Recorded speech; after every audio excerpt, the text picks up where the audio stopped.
take to go swimming, yeah. Not only is it your first movie, but it's your first movie with two of like the great actors of the last 20 years. Yeah, I mean, obviously it's always intimidating meeting anyone. I mean, like if you start a new school, you're always nervous going in the front gates. But I remember the first time I met Ewan, he was the first person I met, and I saw him and literally went, I'm talking to everyone Kenobi right now. And he gave me a hug and was very welcome. I knew that the relationship between me and Naomi was going to have to be incredibly strong, like a mother and son. So when I was meeting her, I was worried about how is this going to turn out. But as soon as I met her, I knew I was in the safest hands there are.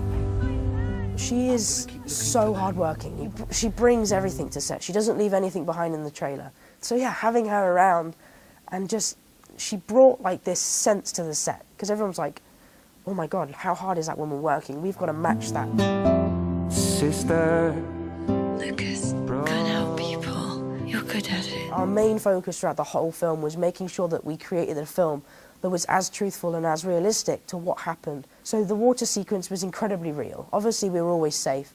There was never any danger, but it really did feel like that. Yeah, and I mean, I got cuts and bruises from being in that water tank for 6 weeks. And yeah, so it was a very real and visceral experience. Then again, that if it wasn't like that, it wouldn't have been right because of how important and delicate the subject matter was that we were dealing with. It had to have been a tough shoot for us to have done justice to the family story. The first time I met Lucas, I said, my main focus is to make my character as truthful and as realistic to you as possible, and I'm going to try and do your character as much justice. And he went, thank you, that really means a lot. And I hugged him and he said, you did exactly what you said you would do. And like, for me, like, I can't describe the feeling. It was so, so amazing.